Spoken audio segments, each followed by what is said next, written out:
La fin de la vie de Wolfgang Amadeus Mozart, un génie absolu, emporté à seulement 35 ans. C'est une histoire qu'on pense tous connaître, n'est-ce pas? Empoisonné par un rival jaloux, mort dans la misère la plus totale, et son corps jeté dans une fosse commune. C'est un drame parfait.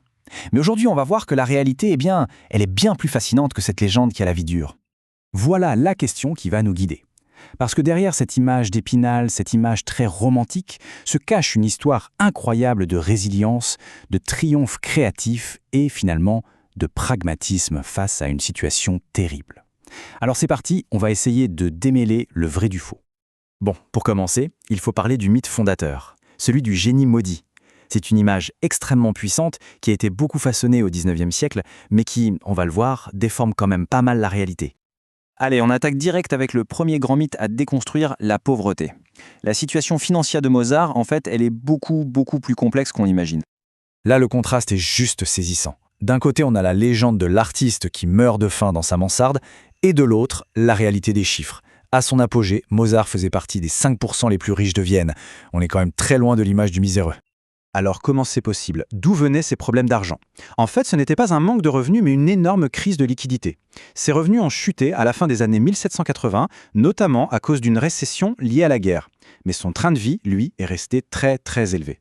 Le résultat? Il a dû emprunter énormément d'argent, comme on le voit ici avec ses dettes. Donc pour résumer, il était très endetté, oui, mais pas sans le sou, c'est une nuance importante. Pour qu'on se rende bien compte, au sommet de sa gloire, Mozart gagnait environ 4000 florins par an. À l'époque, à Vienne, il en fallait à peu près 500 pour vivre confortablement. Faites le calcul, il gagnait 8 fois le seuil de confort. Le problème n'était donc pas l'argent qui rentrait, mais sa gestion et un style de vie vraiment somptueux. Bon, on a parlé argent. Maintenant, on passe au plat de résistance, le mythe le plus spectaculaire, Salieri, le rival qui se transforme en assassin. Là encore, la fiction a complètement pris le pas sur la réalité. Pour comprendre pourquoi ce mythe a si bien marché, il faut se rappeler à quel point le talent de Mozart était écrasant, tout simplement. Même le plus grand compositeur de l'époque en Europe, Joseph Haydn, était bluffé. Voilà ce qu'il a dit au père de Mozart. Cette reconnaissance absolue rendait, d'une certaine manière, l'idée d'une jalousie mortelle assez plausible.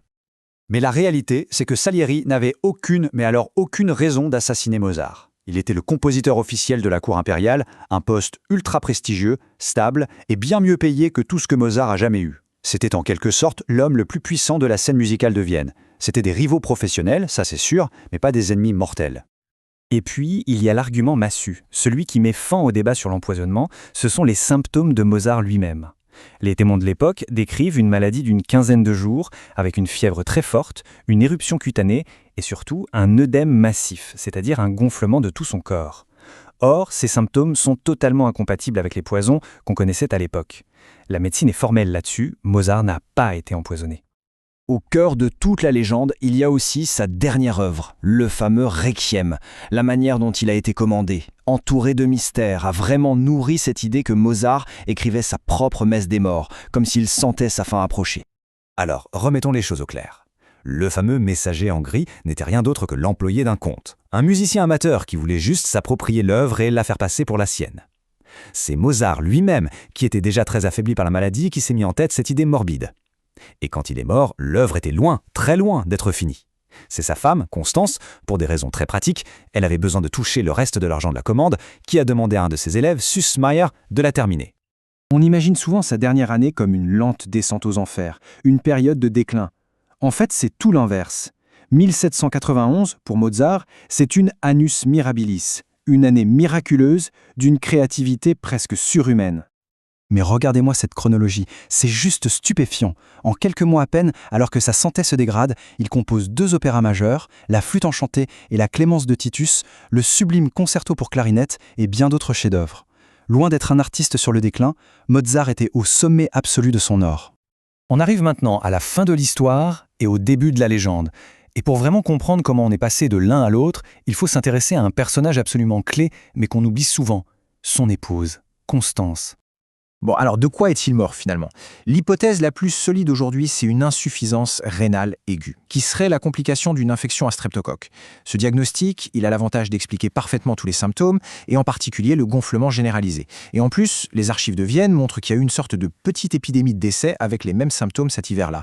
Mozart a été victime d'une maladie, tout simplement. Et l'enterrement dans la fosse commune? Ça aussi, c'est une déformation romantique. Mozart a été enterré dans ce qu'on appelle une tombe commune, ce qui était en fait la procédure normale pour la classe moyenne selon les lois de l'époque. C'était des réformes qui visent à la fois l'hygiène publique et une forme d'égalité devant la mort. Ce n'était en aucun cas un enterrement de pauvres ou de miséreux. Et on en arrive au point qu'on oublie le plus souvent, et qui est peut-être le plus important, le rôle de Constance. Loin d'être la veuve éplorée et sans ressources qu'on imagine, elle s'est révélée être une femme d'affaires absolument redoutable. C'est elle qui a sécurisé les finances de la famille, qui a préservé tous les manuscrits et qui a posé les bases de la renommée mondiale de son mari. C'est elle, la première et la véritable architecte de son héritage. La question s'impose évidemment, si les faits sont aussi clairs, pourquoi est-ce que ces légendes de pauvreté, d'assassinat, sont-elles si tenaces? Eh bien, peut-être tout simplement parce que l'histoire du génie maudit est plus captivante, plus tragique, plus cinématographique que la vérité. Mais pour conclure, on peut se demander si la vérité n'est pas au fond encore plus admirable.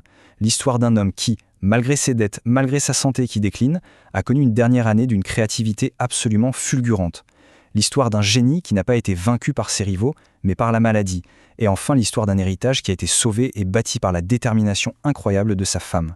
C'est une histoire de triomphe humain, et c'est peut-être ça la chose la plus inspirante.